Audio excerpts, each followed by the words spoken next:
Hello, this is Rod, Live Within Your Means. Hey, I'm at my dad's place.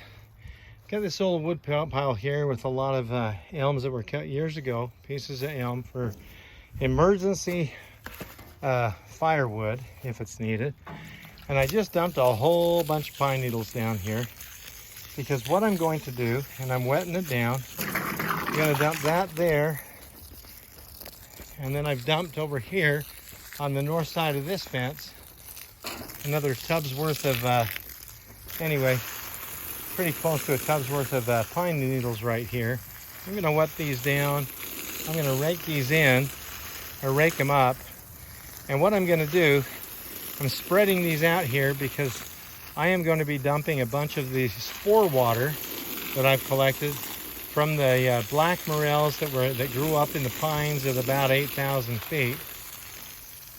And these I just collected recently. Today's, I think, the 11th of June. These were collected just maybe 3 days ago.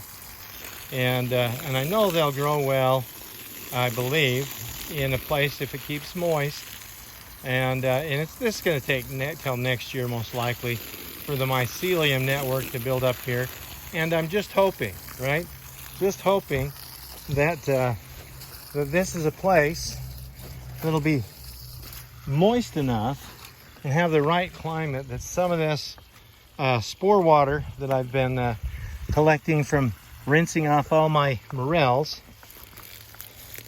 that this might start some morels growing here. And I think this might work. I don't know for sure. Morels are not something that people have had a tremendous amount of success growing, although we've certainly seen some the last few years, right? And so with that spore water in there, got about a half a gallon of that in there. I'm also going to be putting this over on my neighbor's place, on my dad's neighbor's place. I'm going to put it over here on the north side of this wood pile. And then back here, I'm going to be adding some more organic matter back here. I try to keep the weeds down over here at my neighbor's. And, but hopefully this spore water, and I'm going to put some of this over underneath their pine tree here where they never go, where there's a lot of needles. So I'm going to be putting a bunch of that in here, and hopefully it'll get wet enough, and maybe I'll grab a few more of these needles, another tub's worth, put them there over at my dad's place, and see if we can't get some of these morels, the black morels, grow over here at my neighbor's, over here behind the shed where it gets a lot of water coming off this roof. I'll put some of those needles over here too and spread a little bit more of that black morel spore water here. And next spring, we'll see if we don't have some morels growing here. So I'll do some things to get this going.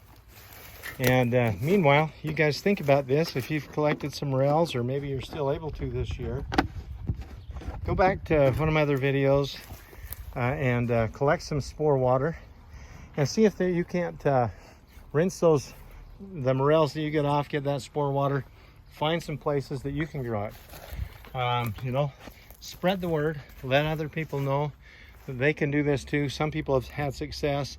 Pay attention to where the morels grow. Look at some other videos. Look at some of the other videos that I've got showing where these have been collected, and learn how to grow some things. And this is different, right? Growing fungus, a fungus, because that's what the mushrooms are, the morels. They're a very good tasting and very expensive fungus. I wanted to buy some a few years ago, but it seems like they were around 30 bucks a pound, and I didn't want to pay that kind of money for them. But then they collected 64 the other day, so you'll be able to refer back to some of the other videos that I did, see how to do this yourself. Put your comments below, and if you would like to give some of the videos a like and subscribe to the channel, that'll be great, because that will help other people see these videos. And the more people are doing things to grow things, even if it's fungus, things that are edible, the more it's going to help this nation and other people around the world. So please share this video with others. And thank you very much for watching the video, for putting some comments underneath. Your comments, your likes, and subscribing to the channel or what are going to help other people be able to see these videos and things that'll help them to live within their means. So I'll encourage you, live within your means and have a wonderful day.